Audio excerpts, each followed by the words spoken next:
Novamente, bom dia, irmãos e irmãs. Vamos mais uma vez meditar na palavra do Senhor. Eu vou convidar você a encontrar o primeiro texto que a gente vai fazer a leitura base da nossa aula desta manhã. Na primeiro livro das Crônicas, no capítulo 10. Primeiro livro das Crônicas, no capítulo de número 10. A gente fará a leitura do verso 1 até o verso de número 7. Primeiro livro das Crônicas, no capítulo de número 10, leitura do verso 1 ao verso de número 7, e aí a gente vai adiantar um pouco mais, indo lá para o capítulo 12, e continuar a leitura em alguns versos salteados. Então, o primeiro texto, base, 1 das Crônicas, 10, 1 ao 7 versículos. Diz assim a palavra do Senhor. Vamos, como é do nosso hábito, irmãos e irmãs, e é sempre bom cada um participar fazendo a leitura da palavra do Senhor. Então, desses 7 primeiros versículos, vou começar lendo o primeiro. Quem quiser, continue aí fazendo a leitura também de um dos versículos. Verso 1: Os filisteus pelejaram contra Israel, e tendo os homens de Israel fugido de diante dos filisteus, caíram mortos no monte Gilboa. Os filisteus perseguiram Saul e seus filhos e mataram Jonas, Abdenabe e Malquissua, filhos de Saul. Agravou-se muito a peleja contra Saul. Os flecheiros o avistaram e ele muito os temeu. Então disse Saul ao seu escudeiro: Arranca a tua espada e atravessa-o com ela, para que porventura não venha esses incircuncisos e escarneçam de mim. Porém o seu escudeiro não quis, porque temia muito. Então Saul tomou a espada e se lançou sobre ela. Vendo o escudeiro que Saul estava morto, também ele se lançou sobre a sua espada e morreu. Assim morreram Saul e seus 3 filhos, e toda a sua casa pereceu juntamente com ele. Vendo os homens de Israel que estavam no vale, que os homens de Israel fugiram e que Saul e seus filhos estavam mortos, desampararam as cidades e fugiram, e vieram os filisteus e habitaram nelas. Isso. Agora, um pouco mais adiante, vamos lá para o capítulo 12, na sequência, e a gente vai fazer assim. A gente vai ler alguns versículos salteados, e aí, ainda que sejam salteados, no decorrer da nossa reflexão, a gente vai fazer referência a cada um deles, ok? Então, por exemplo, Lucas, capítulo 12, quem quiser ler o verso 23, por favor, pode ler. Este é o número de homens armados para a peleja, que vieram a Davi em Hebrom para lhe transferirem o reino de Saul, segundo a palavra do Senhor. Isso. O outro, verso 32. Os filhos de Issacar, conhecedores da época, para saberem o que Israel devia fazer. 200 chefes e todos os seus irmãos sob suas ordens. Ok. 38. Todos esses eram homens de combate, que sabiam lutar na batalha, e que voluntariamente vieram a Hebrom para constituir Davi rei sobre todo Israel. Também todo o resto de Israel era unânime no propósito de construir a Davi rei. Ok. Agora, na sequência, capítulo 13, como são duas histórias, irmãos, longas, para atender ao tema que nós nos propusemos a refletir. Então, precisamos aqui meio que resumir essa longa história e depois a gente vai voltando a ela para a gente compreender no seu conjunto. No capítulo 13, na sequência, versos 1º, 2º e 3º. Quem quiser, por favor, pode ler também. Consultou Davi aos capitães, ele e todos os príncipes. E disse toda a congregação de Israel: se bem nos parece que se vem isso do Senhor nosso Deus, enviemos deve ser mensageiros a todos os nossos outros irmãos em todas as terras de Israel, e aos sacerdotes, aos levitas, com eles na cidade e nos seus arredores, para que se reúnam conosco. Tornemos a trazer para nós a arca do nosso Deus, porque nos dias de Saul não nos valemos dela. Olha essa coisa linda, gente. Capítulo 14, na sequência, verso 10. Pode ler quem encontrou. Então Davi consultou a Deus, dizendo: subirei contra os filisteus, entregar-lhes-as nas mãos. Respondeu-lhe o Senhor: sobe porque os entregarei nas tuas mãos. Ok. E agora, por último, no capítulo 15, também na sequência, versos 2, quem encontrou, leia. Então te disse Davi: ninguém pode levar a arca de Deus, senão os levitas, porque o Senhor os escolheu para levarem a arca de Deus e para a servirem eternamente. Ok, e por último, versos 11 e 12, do mesmo capítulo 15. Versos 11 e Chamou 12. Davi os sacerdotes Zadok e Abitai, e os levitas Uriel, Asaías, Joel, Semaías, Eliel e Aminadab. E Aminadab, 12. Ele disse: vós sois os cabeças das famílias dos levitas, santificai-vos vós e vossos irmãos, para que fazeis subir a arca do Senhor, Deus de Israel, ao lugar que lhe preparei. Amém, amém. Até aí, queridos irmãos e irmãs, vamos mais uma vez orar, buscando a direção do Senhor para esse tempo precioso que Ele nos dá de reflexão e aprendizado da palavra do Senhor. Vou pedir ao nosso vozeirão oficial aqui, o contrabaixo, o baixo, né, ou o barítono, Claudinei, nos dirija ao Senhor. Vamos orar. Senhor Deus e Pai, agradecer ao teu Pai por estarmos aqui na tua casa mais uma vez, Deus, para aprender da tua palavra, Senhor. Amém, Senhor. Abençoa, Senhor amado, que possamos realmente, Senhor amado, colocarmos à tua disposição, Pai, para aprender e futuramente também ensinar a tua palavra, Pai. Abençoa todos os que estão, Pai, aqueles que não puderam ouvir, Deus amado. Seja como tudo, Pai, em nome de Jesus, peço e agradeço. Amém. Amém. Irmãos, já falei várias vezes para vocês, uma das técnicas populares para a gente usar, para interpretar a palavra de Deus é usando 3 coisas, né? Quem se lembra? Né? Basicamente, 3 formas a gente usa para compreender de forma popular, o que não significa, popular não significa um demérito, né? Mas é o nosso primeiro encontro de compreensão da palavra. Há 3 regrinhas para a gente compreender a palavra, né? Que eu sempre utilizo. Observar na leitura, qualquer leitura que você fizer da palavra, ali naquele contexto, observar, lembra? Lugares, pessoas e lugares, estou surpreso, muito bom, lugares, pessoas e verbos, que é o que elas fazem, né? E para isso, a gente vai usar essa mesma regrinha hoje também, Dona Isabel Bronzatti, claro, lugares, pessoas e o que elas fazem, os verbos, ações, para atender ao seguinte tema da nossa reflexão nessa manhã.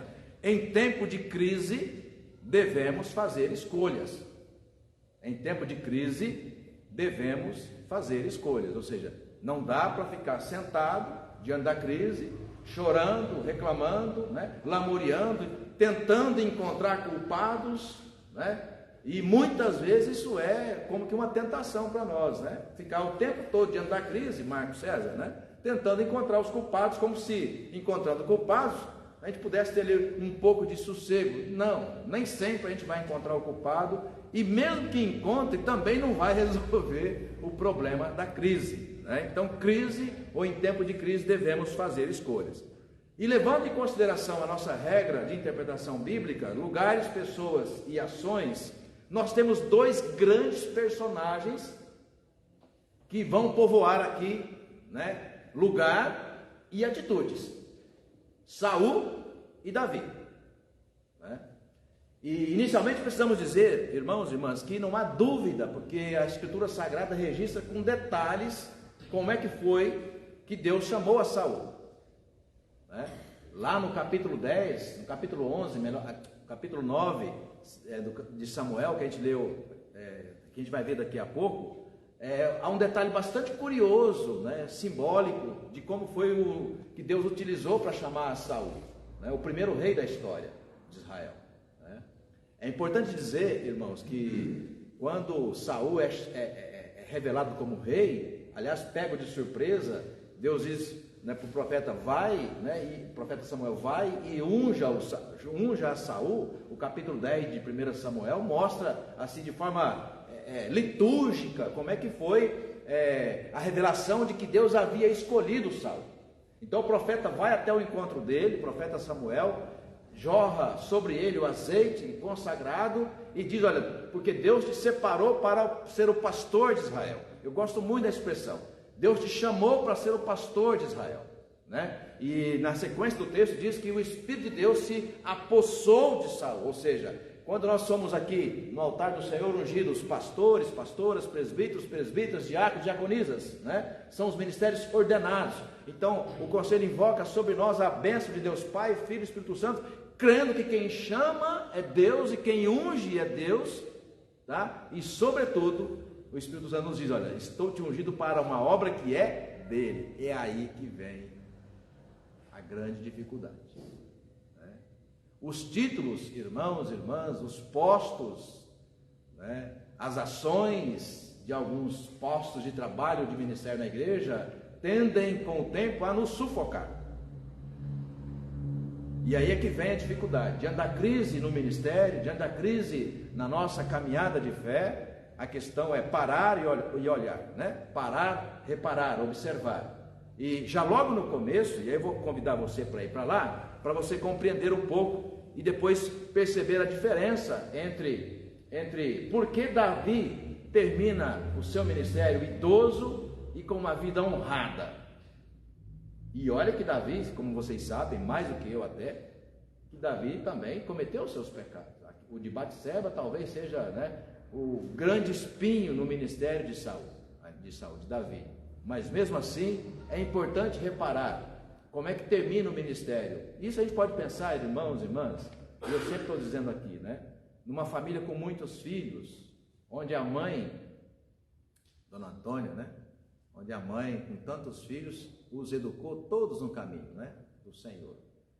E depois vê-los trilhando nos caminhos do Senhor é uma honra, é uma alegria. Muitos de vocês têm exemplos assim, mas nem todos, às vezes, ainda que criados na mesma igreja, do mesmo modo pelo pai e pela mãe, né, alguns seguem caminhos que, né, destoam daquilo que era o sonho e era uma esperança e oração dos seus pais. Quando você começa a reparar a saída de Saul para o ministério, e como ao longo do seu ministério, da sua vida, as decisões vão fazer exatamente as diferenças para o final da vida, como essas decisões muitas vezes foram fruto muito mais de desejos, poderes, leituras equivocadas do ambiente onde se está. Afinal de contas, a regra para interpretar a Escritura, uma delas é lugares.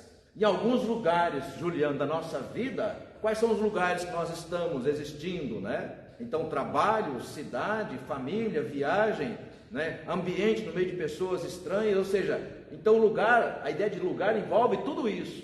Então, em alguns momentos da nossa vida, alguns lugares precisam ser lidos, interpretados adequadamente.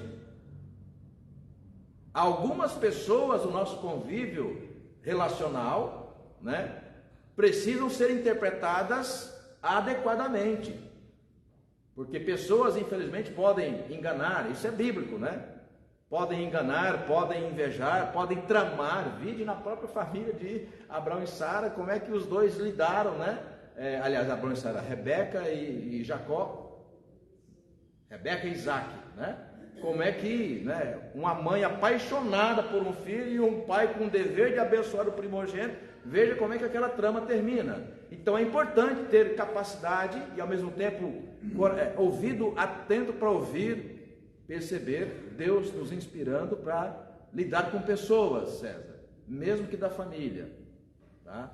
E depois, para terminar, a questão das ações. Vamos lá para 1 Samuel, primeiro livro de Samuel, para a gente perceber por que, pastor, Davi termina de um jeito tão maravilhoso, abençoado, já idoso na sua vida, E por que Samuel termina chamado do mesmo jeito? Da mesma forma que Deus liturgicamente chamou a Saul, ungiu, abençoou e deu autoridade, mais tarde Deus faria isso também, Juliano, com Davi. Ocorre que a gente está reparando como é que termina o ministério Samuel, minha memória hoje está Samuel, né? É Saul, né? Como é que termina Saul o seu ministério e como é que termina Pedro, Davi o seu ministério? Vamos lá, 1 de Samuel, capítulo 10.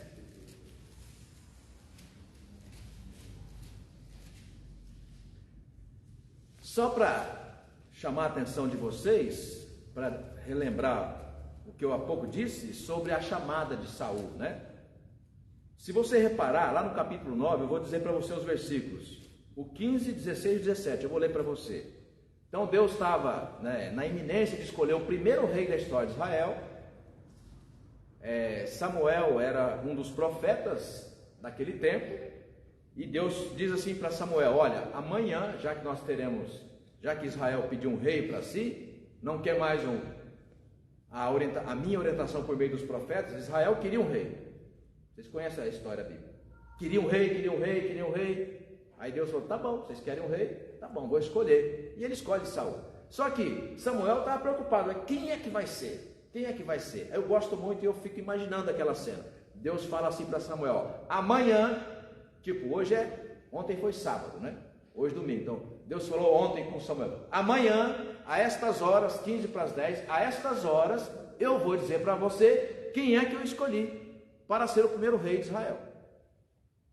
É isso que diz o texto aqui, seu Arlindo, no capítulo 9 de Samuel, verso 15. Ora, o Senhor, um dia antes de Saul chegar, revelara a Samuel, dizendo: amanhã, a estas horas, te enviarei um homem da terra de Benjamim, o qual, olha só coisa linda, ungirás por príncipe sobre o meu povo de Israel, e ele livrará o meu povo das mãos dos filisteus, porque atentei para o meu povo, pois o seu clamor chegou a mim.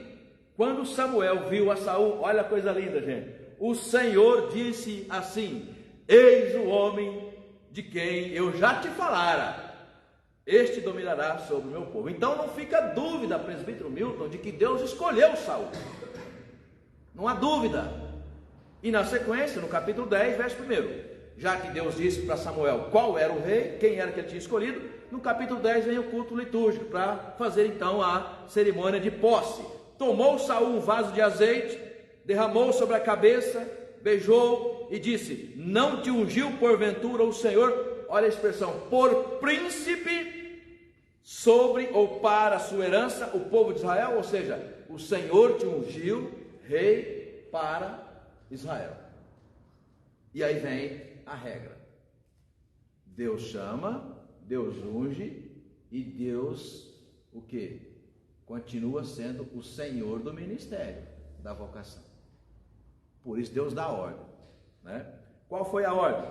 Vamos só um pouquinho antes, tá? No versículo 6: o Espírito do Senhor se apossará de ti, profetizarás com eles, e tu serás mudado em outro homem. E de fato, quando nós somos chamados por Deus, nós somos transformados numa nova criatura. Mas mesmo uma nova criatura, Helder, não pressupõe que nós temos liberdade absoluta.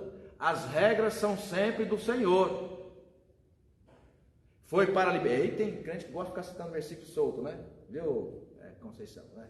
Mas não foi para a liberdade que o Senhor nos chamou, né? Ele fica citando, né? Sim, foi para a liberdade que o Senhor nos chamou, mas é uma liberdade condicionada. As regras são dele. Nós não podemos tudo.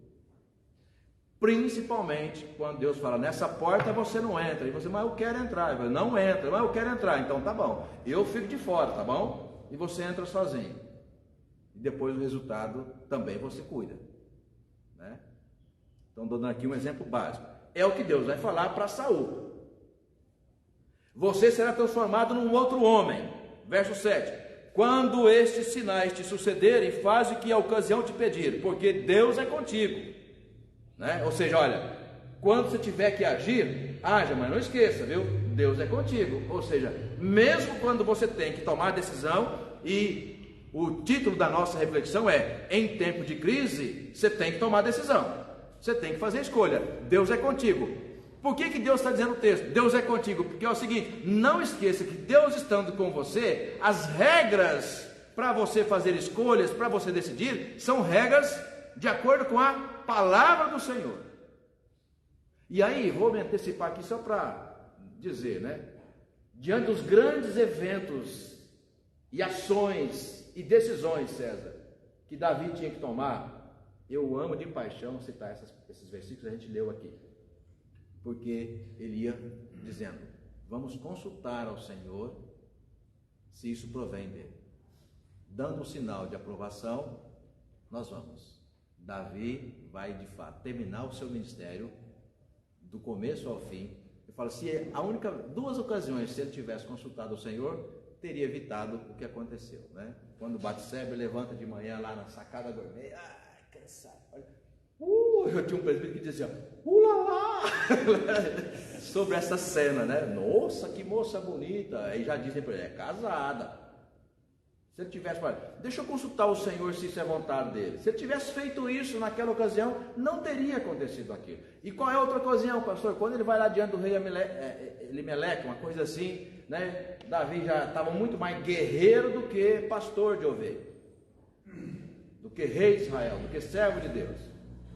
E aí Davi quer usar de espada para vencer as batalhas. E as batalhas que Davi venceu não foram por espadas, mas com um Deus que ia à frente. A única batalha que ele quis vencer sem a ajuda de Deus, ele se deu mal, né?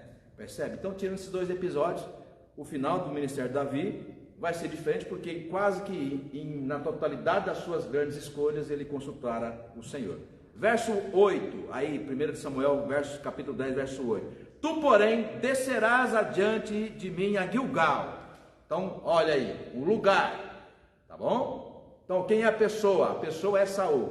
Qual é o lugar? É Gilgal. E qual é a ação? Você há de me esperar. Espera. Tu, porém, descerás adiante de mim a Gilgal, e eis que eu descerei a ti para sacrificar holocausto e para apresentar ofertas pacíficas. 7 dias esperarás até que eu venha ter contigo e te declare o que hás de fazer. Ok? Sucedeu, na sequência, pois, que virando-se ele para despedir-se de Samuel, Deus lhe mudou o coração. E todos esses sinais se deram naquele mesmo dia. Chegando eles a Gibeá, eis que um grupo de profetas lhe saiu ao encontro. O Espírito de Deus se apossou de Saul e ele profetizou no meio deles. Todos os que dantes o conheciam, vendo que eles profetizavam com os profetas, diziam uns aos outros: que é isso que sucedeu ao filho de Quis? Está também Saul entre os profetas? Ou seja, dizendo assim, olha, um homem de Deus está conosco, está profetizando, há uma unção sobre ele. Então, gente, a chamada de Saul é linda, maravilhosa. Porém, qual foi a regra? Qual foi a ordem? Vai a Gilgal e espera por 7 dias. Pula lá para o capítulo 13, na sequência aí, para você ver o resultado final dessa história. Capítulo 13 de Samuel, verso 8 e seguintes. Esperou Saul 7 dias, segundo o prazo determinado por Samuel. Não vindo, porém, Samuel a Gilgal, o povo se foi espalhando dali. Então, gente, vem aqui a primeira crise. A primeira ordem que Deus, por meio de Samuel, dá a Saul, leia, era a seguinte: vai a Gilgal e espera o profeta Samuel por 7 dias. Detalhe, Samuel, além de profeta, era sacerdote. Não esqueça, valendo o chocolate, Samuel era filho de quem? O quem? Ganhou o chocolate. Ana, né? E Ana, que era estéril, havia lá aquele tempo de oração, porque ela sonhava ser mãe. E aí, o dia que Deus revela a ela, ela faz um propósito para Deus, né? Se tu me deres a graça de ser mãe, eu o consagrarei e ele será teu. Então você sabe, quando desmamou Samuel é apresentado no templo. Quem era o sacerdote do templo? Eli. Enfim, ok, esse Samuel. Então Samuel, além de profeta mais tarde, ele também era sacerdote. Então ele poderia oficiar como fazer os holocaustos. Seria mais ou menos hoje aqui comparando, né? Era pastor ordenado, então pode ministrar os sacramentos. Então essa foi a ordem dada a Saul. A primeira ordem, César, a primeira: vai até Gilgal, lugar. espera que daqui 7 dias, Edna, o profeta chegará e vai fazer o holocausto, e você vai aguardar então aquilo que será a sua agenda de trabalho. Tá bom. Aí ele chega a Gilgal, começa a esperar o primeiro dia, o segundo dia, terceiro dia, quarto dia, quinto dia, sexto dia, sétimo dia, ou seja, 7 dias vai até meia-noite, certo? Ok. Instalada a primeira crise no ministério de Saul. Qual foi, pastor? Ué, o povo começou a pressionar. Escuta, esse profeta não vem? Esse profeta não vem? Olha aqui a situação que está, você não vai agir? Aí começa. Gente, a pior crise, a crise mais difícil que tem no ministério pastoral é quando você ouve tantas vozes dissonantes dizendo: pastor, faz isso, não, faz aquilo, e aí vai, você não vai tomar conta, pastor, você não vai agir, aí você fica desesperado, né? Quem você vai ouvir? Ora, pois, você vai ouvir o dono do seu chamado. Então é lugares, pessoas e ações. O que fazer diante de vozes dissonantes? Consulta o dono do seu chamado. O que faz Saul? Verso 9. Então disse Saul: trazei-me aqui o holocaustos e ofertas pacíficas, e oferecerei. E ofereceu o holocausto. Aí vem a expressão que é curiosa, né? Verso 10, que eu já li aqui tantas vezes, porque para mim é chave de leitura da minha espiritualidade, inclusive, questão de obediência a Deus, né? Mal acabara ele de oferecer o holocausto, eis que chega Samuel. Eu costumo dizer assim: vai ter azar assim lá em Gilgal, né? É quando a mãe te pega lá, você acabou de fazer um mal feito, Pedro, a sua mãe fala assim para você. Toda mãe fala isso, e todo filho já ouviu. O que você fez? Mas como assim? Você me pegou no flagra, você sabe o que eu fiz. Só que essa palavra, o que você fez, está dizendo o seguinte: ó, deu ruim para você, né? O profeta chega, acabou de descobrir, acabou de ver, acabando de terminar o holocausto, e ele faz essa pergunta de mãe para Saul: o que você fez? Verso 10: mal acabara ele de oferecer o holocausto, eis que chega Samuel. Saul lhe saiu ao encontro para saudar. Samuel perguntou, pergunta de mãe: o que você fez? Né? Qual foi a resposta? A resposta de filho que sabe que fez errado, né? É a resposta que foi citada ontem, né? É a resposta de Adão a Deus. Adão, o que você fez? O que Adão responde? Pedro, Arthur, o que Adão responde quando pergunta? Deus pergunta para ele: o que você fez? Sabe o que ele faz? Olha, a mulher que o Senhor me deu. O que Saul faz, Helvin? Quando ele é perguntado: o que você fez? Ou seja, você não é sacerdote, você não pode ministrar no templo, você não foi separado para esse ministério, Deus chamou para outro ministério. É um problema para você ser obediente a Deus? Então as regras, irmãos e irmãs, são dele, né? Bom, vendo, aí Samuel perguntou: o que fizeste? Respondeu Saul: vendo que o povo ia se espalhando daqui, ou seja, olha, né, o pessoal estava me pressionando, você não vinha, né, estava demorando, estava atrasado, não tem WhatsApp, não sabia, né, caiu conexão, não tinha Wi-Fi e não sei o que. Vendo que o povo começava a se espalhar, eu pressionado, o que eu posso fazer? Sabe, transferência de culpa, né? Ele culpa a Deus, ele culpa ao profeta, ele culpa ao povo, ele culpa a qualquer um, mas não assume que ele é o quê? Ele começa na primeira escolha, diante de uma crise, na primeira escolha que ele tem que fazer, ele escolhe o quê? Desobedecer. Ora, se você escolhe desobedecer, você quer um resultado semelhante ao de Davi? Não dá para ter. Não dá para ter resultado diferente, né? Ou seja, o resultado para mim foi ruim, eu queria um resultado diferente. Que resultado? O resultado bom, aquele que Deus deu para o presbítero Denilson. Mas escuta, você fez as mesmas escolhas que ele? Não fez. Você teve a oportunidade de fazer as mesmas escolhas? Aí um sentimento de como é que se diz, né? De realidade. Tive as mesmas oportunidades de fazer as mesmas escolhas. Então, você fez? Não fiz. Pois é, por isso que o seu resultado foi diferente, né? Então, em tempo de crise, devemos fazer escolhas. Qual é a regra para fazer escolha? A regra de Saul se compara dos dois? Não, a regra é desobedecer. E por quê? Porque a situação aqui está... Qual foi a regra para Davi? Diante de uma situação de crise, né? Os soldados, o exército, a liderança em volta, né, do rei, no caso de Saul, faz o quê?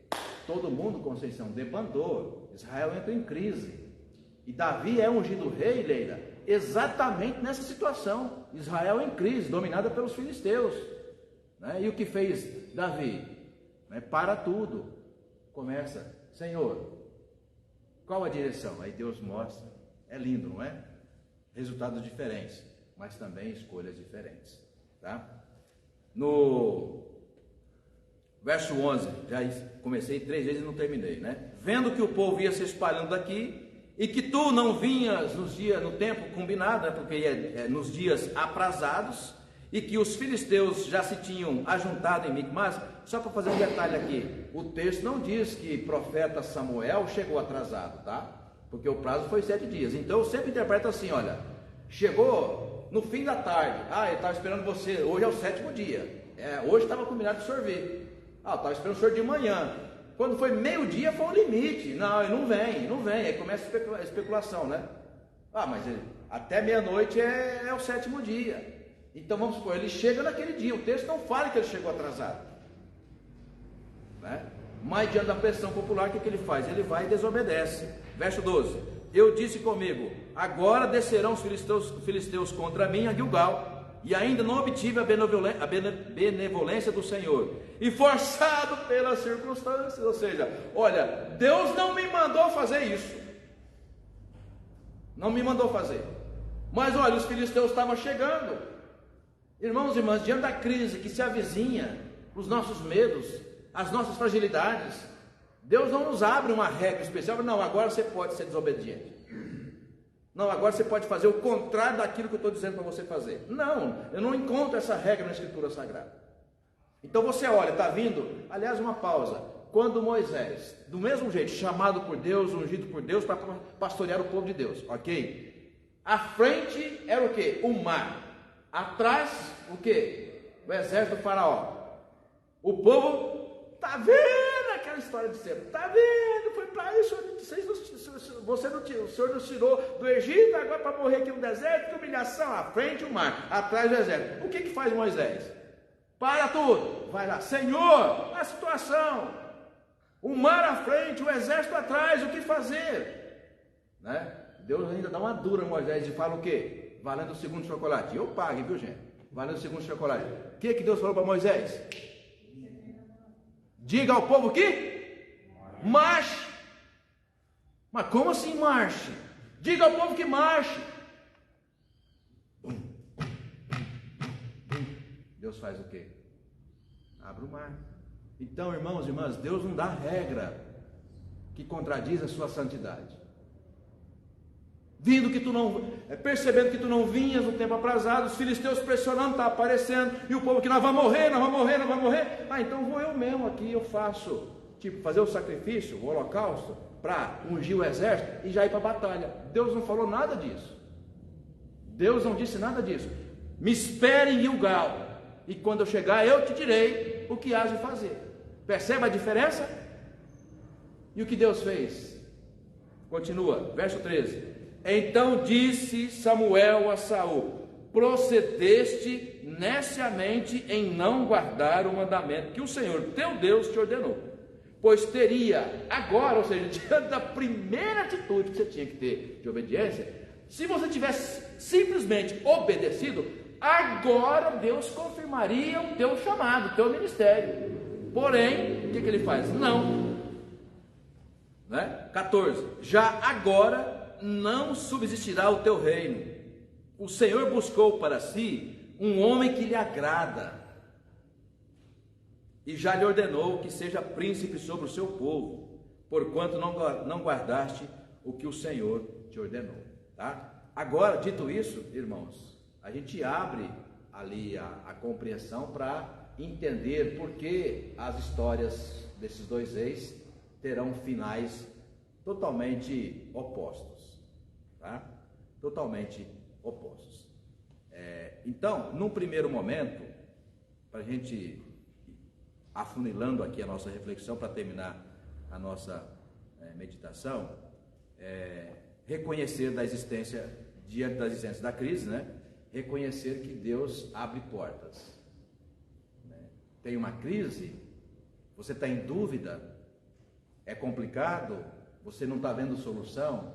Olha, irmãos, a mesma fé que a gente crê que Deus nos chama para andar com Ele, é a fé que deve abrir os nossos olhos e ouvidos para perceber que diante da crise, Ele mesmo vai abrir a porta. É simples, né? Não dá para a gente crer em Deus por aquilo que Ele já fez apenas. Hebreus 11:1. O mesmo Deus que já fez no passado quando nos chamou, sinais e maravilhas que Ele já operou em nós, Ele vai nos sustentar diante do quê? Para frente, aquilo que não aconteceu ainda. Hebreus 11:1 diz isso. Fé e convicção, esperar, mesmo que você não veja, mesmo que você não escute, viu, Nesséia? Ontem é difícil mesmo, não é fácil mesmo não, mas nunca foi, né? Mas Deus não falou ainda, então continue esperando. Mas pastor, no caso de Josué, aliás, Caleb, eu sempre cito o caso de Caleb, Josué 14, né? Quantos anos Caleb esperou para ter a bênção que ele tanto sonhou? Valendo o terceiro chocolate. Quantos anos Caleb esperou? Quanto? Já ganhou o segundo chocolate, né? 40 anos ele esperou para chegar na terra da promessa. 40 anos. E você acha que ele chegou lá reclamando? Ele já tinha 85 anos quando ele chegou na terra, viu? Você acha que ele chegou lá reclamando? Você vai agora? O que eu quero com essa terra? Estou com 85. Gente, ele fala, ó, estou pronto, Deus. Se tiver que lutar, eu luto ainda. Mas se tiver que armar uma rede aqui e deitar, aqui já sou eu, né? Ou ali, botar um guarda-sol na praia, né, Liane? Aqui ficar de boa, tá bom também, né? Ou seja, aí não tem aquela canção linda que a gente canta, né? Deus nunca chega atrasado. Não chega atrasado. Ele chega no tempo. Não importa se você tem 40 ou 85 anos. É no tempo de Deus. E Caleb diz isso para Deus. Então, Saul não é capaz, dona Vassi, Saul não foi capaz de esperar 7 dias. E eu falo, e ele ainda foi até paciente. Hoje tem crente que não espera 7 minutos. Tá bom? Muda de igreja, muda de pastor, e vai mudando. Não, é o tal do pragmatismo, né? Se não me atende agora, não me serve, não me é útil, vou para outro, né? Isso, gente, é a síndrome de Saul. Atende, igreja, porque o resultado você já conhece. Fala, seu Wally. Não, sobre a decadência de Saul começou aí, né? Sim. A primeira desobediência. Exatamente. Ele acabou de perder o reino na segunda, quando ele desobedeceu a ordem de Deus, na segunda vez. Exatamente, o seu Arlindo está lembrando que Deus, aí ele chora e reclama, não, mas ó Senhor, lá no capítulo 10, no capítulo 3 de 1 Samuel, ele reclama e fala, não Senhor, pelo amor de Deus, não deixa isso acontecer. Aí Deus, né, vai dar a segunda chance para ele, né? De novo, lugar e ação, dá um outro lugar, uma outra ação, lá no capítulo 15 de Samuel, vai lá e faz, tá bom. Aí chega o profeta Samuel, e aí, fez o que Deus te mandou? Eu fiz. Aí você vai lá, o que ele fez? Ele agiu politicamente, né? Separou, vai e mata todo o gado, né? Ele chegou lá, olhou para o gado, tudo Nelore, imagina, né? Aquele passo branquinho, Milton, aquele passo branquinho, coalhado de gado. Ele pega assim, gente do céu, que judiação, né? Ele vai lá e separa 200 reses, está lá escrito no texto, 200 reses. O profeta chega e fala, a mesma pergunta, fez o que Deus te mandou? Fiz. Aí o profeta ironiza, uai, mas e esse mugido que eu estou escutando aí, né? Tipo, o gado lá, o profeta ironiza com ele, né? Ele fala, não, você não está entendendo, né? Esse aí eu separei para a gente consagrar o Senhor. Olha que cabra, né? Não, ninja, né? Ninja. Não, é para a gente consagrar o Senhor. Mas por acaso Deus pediu para separar 200 reis para consagrar ele? Percebe, gente? Não tinha jeito. Não tinha jeito, né? Você está lembrando de alguém? Sabe? Ou de você mesmo? Deus fala, deixa claro, mostra o sinal, mas aquela síndrome de Adão, sabe? Não, mas se der ruim eu falo que é a mulher. Não, mas se der ruim eu falo que a mensagem que eu entendi não estava muito clara, né? O pastor deu ali uma desviada. Não, gente, quem fala é Deus, e quando Deus fala é claro. Então não se trata de não entender, não, se trata de não querer fazer. Meu pastor, mas o Ministério de Saúde já foi reprovado nessa primeira desobediência. Na primeira, mas Deus dá a segunda chance para ele desobedece de novo. Porque Deus ficou bem claro, sim, no 13, que já ordenou outro, né? E aí, assim, vai meio que, assim, a prova de que Deus já havia separado Davi, que alguns já começam a liderar junto de Davi, né? Aí começa a ter meio que dois reinos, um oficial e o outro extra-oficial. E aí que aumenta mais ainda a raiva de Saul, né? Aí junta, irmãos e irmãs, aí Freud explicaria, né? Junta uma série de coisas dentro do interior desse homem chamado Saul, né? E olha que nós estamos falando do genro. Como vocês sabem, Davi vai se casar pela primeira vez com a filha de Saul. Mas só que Saul vê no jovem Davi, né, um algoz. E ele quer culpar a Davi por todos os seus o quê? Né, os seus desterros. Não, a culpa não era de Saul, de Davi.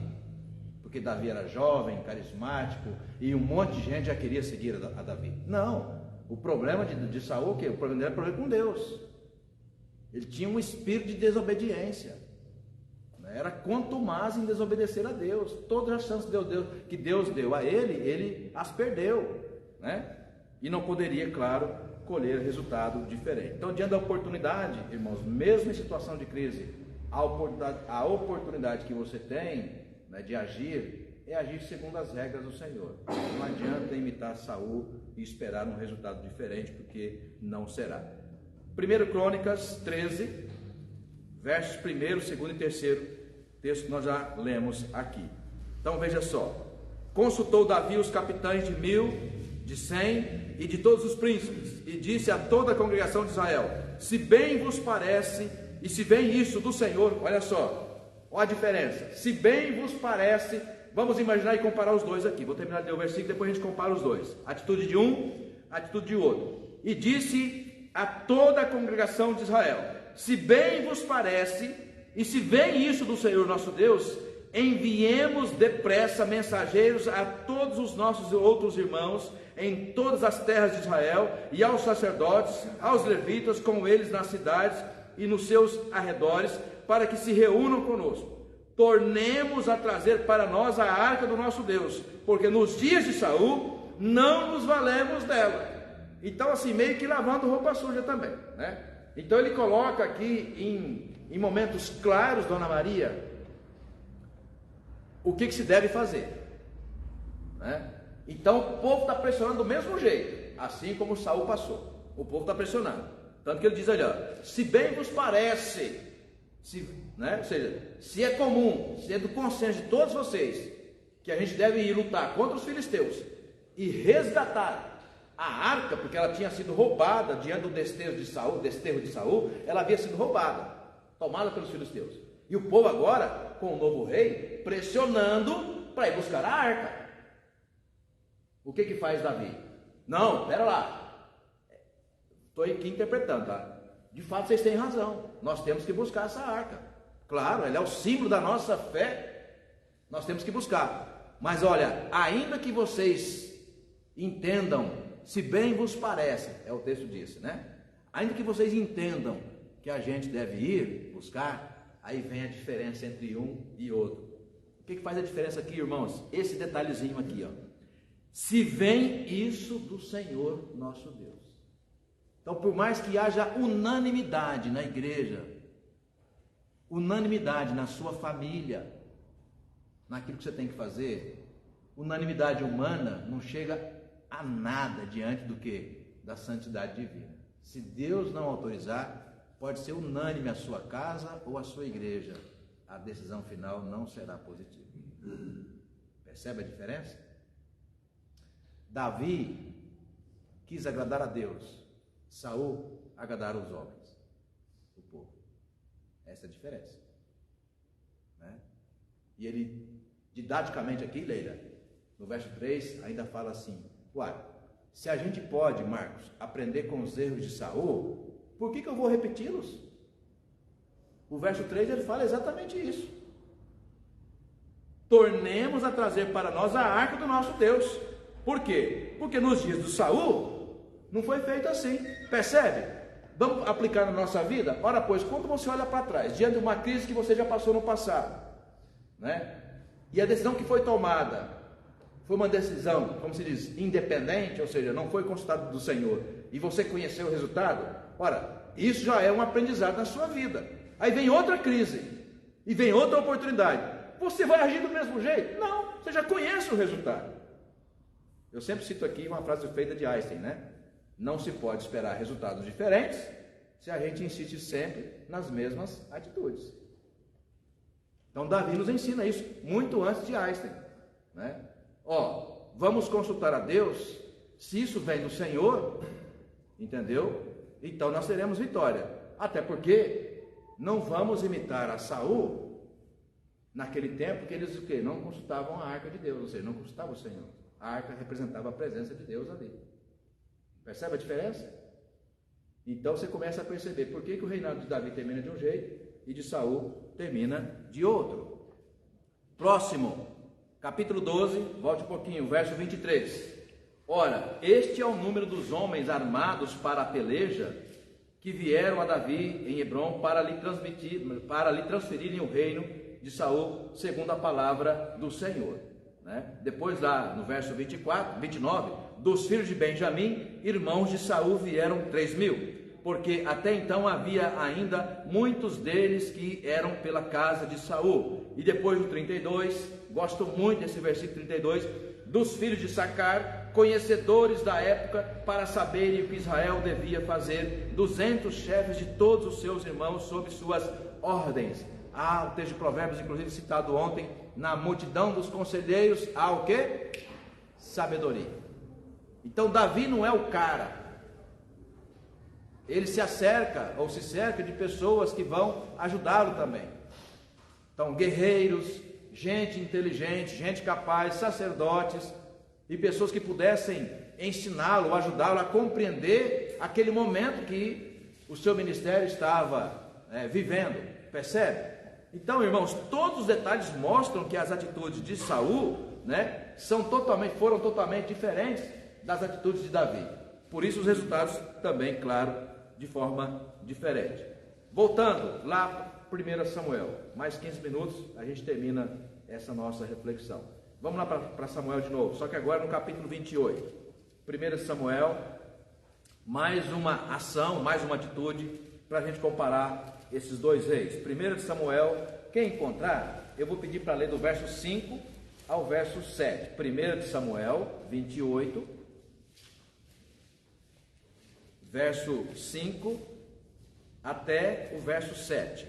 Veio Saulo, o acampamento dos filisteus foi tomado de medo, e muitos endureceu seu coração. Buscou Saulo o Senhor, porém o Senhor não lhe respondeu, nem por sonhos, nem por hino, nem por profetas.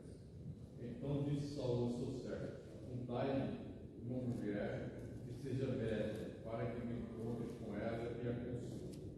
Disseram o seu servo: há uma mulher que tem dor e é média. Pronto, aí, a história que vocês conhecem também. Pensa num homem obstinado. Deus não falou comigo? Não tem problema não.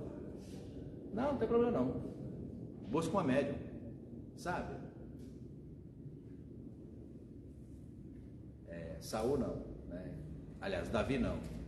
Davi busca a Deus, né? Busca a Deus. Muito bem lembrado. Muito bem lembrado. Aliás, outro dia uma mensagem que eu acabei citando isso, né? De todos os pecados de Davi, né? Ele nunca, você não vai encontrar nenhum versículo bíblico que diga que Davi tenha profanado o templo do Senhor, né? Obrigado por lembrar isso, é muito oportuno, de fato, né? Davi quis ser guerreiro, muitas vezes desautorizado por Deus, quis ser guerreiro, ou seja, quis valer-se muito mais da espada do que da arca, e colheu resultados ruins com isso. Não foram muitos, mas colheu, entendeu? E no caso de Batseba, mas Davi nunca levou Deus estranho para o tabernáculo. Não pode dizer templo, porque foi construído só com Salomão, né? Mas era o tabernáculo, ou seja, era uma igreja itinerante, né? Davi nunca profanou o templo do Senhor. Davi era um homem de fato de Deus. A Bíblia diz, Paulo diz no Novo Testamento, era o rei segundo o coração de Deus. Por quê? Não porque não pecou, não, porque ele nunca profanou o templo do Senhor, e era a única exceção, porque praticamente todos os outros reis profanaram. Salomão, então, Saul, aqui está diante do texto, né? Deus não está falando, não tem problema não, né?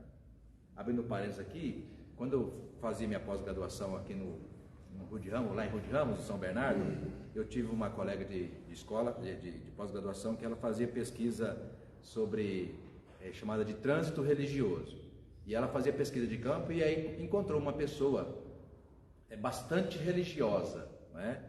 E ela entrevistou, e isso foi para a tese dela, né? A pessoa era assim, na segunda-feira ela ia no centro receber o passe, na quarta-feira ela ia na missa, na sexta-feira ela ia na sessão de descarrego, né, na Universal, e no domingo ia na igreja metodista, né? Assim, e ela achou aquilo assim, a pesquisadora, né? Mas como assim, né? Falei, não, sabe aquela frase feita que o brasileiro gosta, né? Ah, não, todo caminho leva a Deus, né? Com todo respeito às religiões que foram citadas aqui, né? Saul era esse personagem, né? Não, se tem que consultar aqui uma religião, uma divindade, lembra de um personagem assim também? Acabe. Não, se para a gente agir tem que consultar profeta, então ele foi lá e colocou na folha de pagamento 400. Se tem que consultar profeta, ele vai pôr na folha de pagamento aqui da empresa, chamada Palácio do Rei, né? Aí, vai entrar em guerra? Vamos entrar em guerra. Tá bom, vamos chamar os profetas? Vem cá, qual o profeta que é funcionário do templo vai dizer que o rei não ia à guerra? Percebe? Está brincando de ser crente. Que resultado que teve no final, Pedro? De novo, semelhante ao de Saul. Vamos terminar? Né? Para o texto lá, do capítulo 14, voltando lá para Crônicas, para a gente terminar. Crônicas 14, primeiro Crônicas 14, vamos terminar. O Crônicas 14, primeiro Crônicas 14, para a gente fazer uma relação entre a escolha final, né? Como termina Saul e como termina Davi. Então, Crônicas 14, já lemos o 13, do 1 ao 3, dizendo que diante das ações de Davi consultava ao Senhor. Crônicas 14, eu vou ler para você o versículo 10. Então Davi, de novo, tá gente? Numa outra atitude já. Então Davi consultou a Deus, dizendo, subirei contra os filisteus. Então, irmãos, aqui é muito interessante o tipo de oração que é feita de Saul, de Davi. Eu gosto muito porque ele fala, ele pede a direção de Deus. Não é assim, Senhor, olha, eu vou fazer tal coisa, me abençoa, Senhor. Não. Isso é uma decisão imperativa nossa, né? Senhor, eu vou fazer tal coisa, me abençoa, Senhor. Eu gosto de brincar sempre com a ideia de casamento, né? A pessoa se apaixona primeiro, depois que Deus abençoa. Mas pera lá, você já apaixonou, a chance de você obedecer a Deus, você falar não para você, diminui muito, porque o coração está 1000 por hora, né? Davi fala aqui de forma cirúrgica, né? Olha que coisa linda que ele fala. Então Davi consultou a Deus dizendo, de que jeito? Subirei contra os filisteus. Está vendo a diferença? Eu vou, Senhor, contra os filisteus, ou seja, isso é propósito teu. Então Saul quer fazer, o que ele faz? Não, Deus não falou conosco ainda não. Ah não, mas então chama aqui uma médium, não tem problema não. É isso que ele faz. E Davi, o povo está pressionando, vamos buscar a nossa arca, tem que guerrear, porque os filisteus tomaram. Então, pera lá, é unânime entre vocês? Deixa eu falar com Deus. A oração dele, subirei contra os filisteus, e ele fala, Senhor, o Senhor nos vai dar essa vitória? porque, inclusive o Edmilson, o Juliano que leu o versículo, entregarmos-ás nas mãos, ou seja, o Senhor nos dará essa vitória? Respondeu-lhe o Senhor, sobe, por quê? Olha que coisa linda, você vai ter vitória. Está vendo a diferença, igreja? Vai, por quê? Deus está falando, vai, é do meu propósito. Está vendo a diferença, dona Maria? Mas o Davi, ele entrou no quarto, não foi? Sim. Para orar, para perdoar os pecados dele, que todo mundo ficou preocupado com ele de estar no quarto. Sim. E ele ficava sem comer, mas só que ele, acho que ele não falava para ninguém, né? Ouvi. Ele estava orando lá para Deus perdoar os pecados dele. E também ouviu que Deus... também, ela provocou ele. Não, mas aqui é depois. aqui ainda é antes. Antes, né? Isso aqui foi antes. Mas por o que a isso senhora que falou... ele pecou também. Não, isso foi primeiro. Que foi tudo os pecados primeiro. Isso é depois, ele entrou no quarto. Sim. Ele arrependeu dos pecados. Mas depois de levar um bom puxão de orelha, né? O profeta Natã vai lá e conta aquela história. Olha, um rei tinha 1000, o outro tinha uma só. Brigou com ele porque ele fez aqui. Exatamente. Não acontece. Aí no capítulo 14 ainda, na sequência, versos 13 a 16. Olha só. Porém, os filisteus tornaram e fizeram uma investida no vale. De novo, ou seja, vieram aqui os caras de novo na nossa terra, tá lá na nossa porta, vê a diferença do Saul para o Davi. Então tá lá, a crise está, o povo pressionando, olha, temos que guerrear, vamos enfrentar esses caras, né? O Saul vai e faz o quê? Vamos, então tá bom, então vamos ungir aqui os cavaleiros, né? Os guerreiros, vai lá e faz o sacrifício sem ser sacerdote. De novo, uma crise semelhante agora diante do quê? Da decisão de Davi. Verso 13, porém os filisteus tornaram e fizeram uma investida no vale. De novo, gosto da expressão muito aí, de novo, ou seja, é a quarta vez, é a quinta, é a 1000ª vez que você tem que orar pela mesma causa, então continua orando, por quê? Porque Deus ainda não deu resposta. De novo, Davi consultou a Deus e este lhe respondeu. Agora ele fala o quê? Não vá, não subirás após eles, mas olha, dá outro lugar, rodeia por detrás deles e ataca-os por defronte das amoreiras. E há de ser que, ouvindo tu um estrondo de marcha pelas copas das amoreiras, então sai a peleja, porque Deus saiu adiante de ti a ferir o exército dos filisteus. Deus dá todos os detalhes, inclusive, quando você escutar um barulho, para não ficar dúvida, Deus está no comando. Quando você escutar um barulho, é Deus falando, vai. Está vendo a diferença, meu?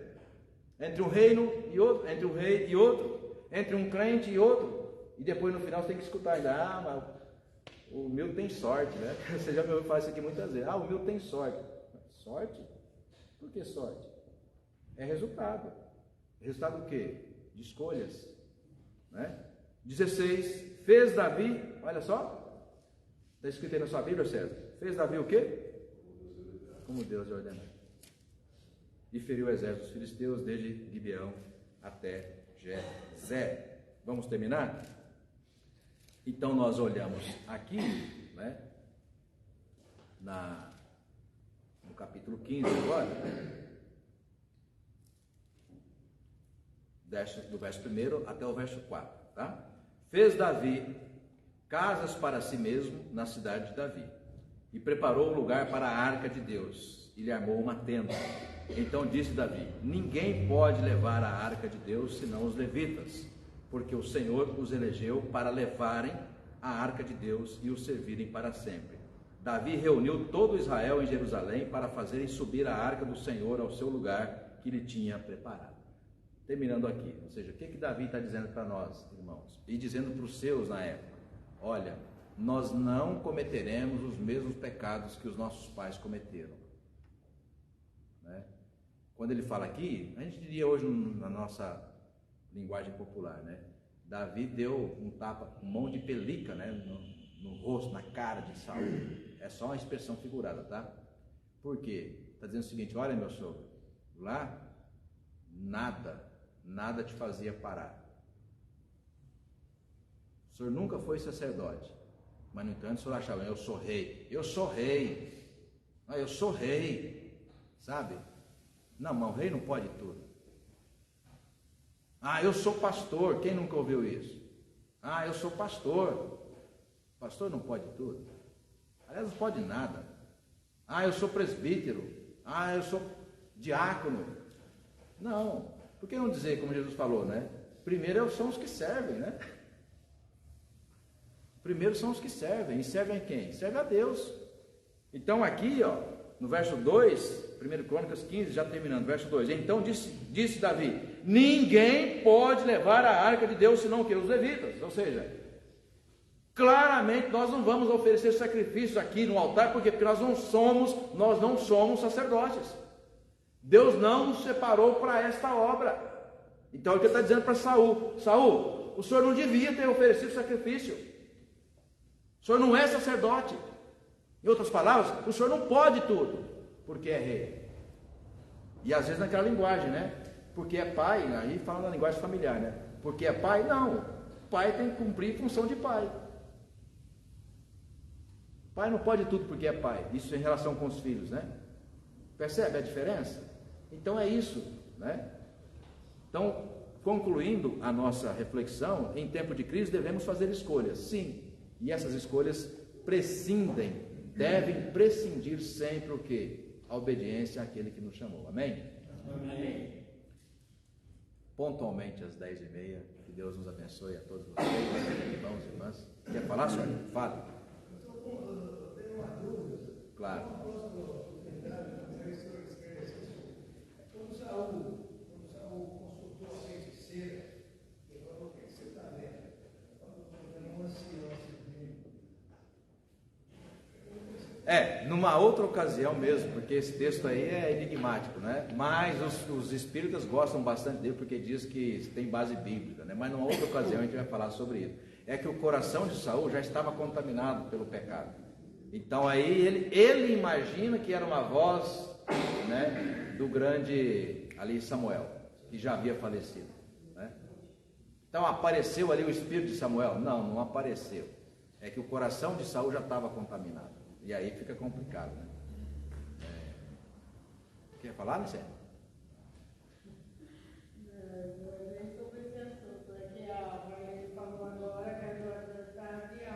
Está de alta? Opa, glória a Deus. Então, quem está nos acompanhando aí, né, irmãos da igreja que acompanham de casa, né, a Joadã está de alta, hein?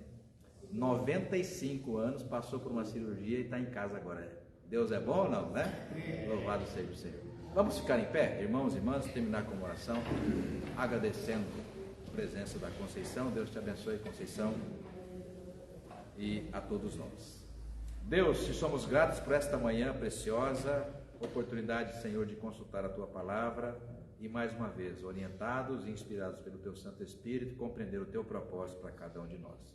Permita-nos, Pai, que a cada dia, a cada escolha, seja em tempo de crise ou em tempo de bonança, de alegria, em qualquer circunstância, Senhor, é melhor obedecer do que sacrificar. Seja sempre conosco, nos abençoando, em nome de Jesus. Amém. Amém. Deus abençoe a todos vocês, irmãos e irmãs, hoje e sempre.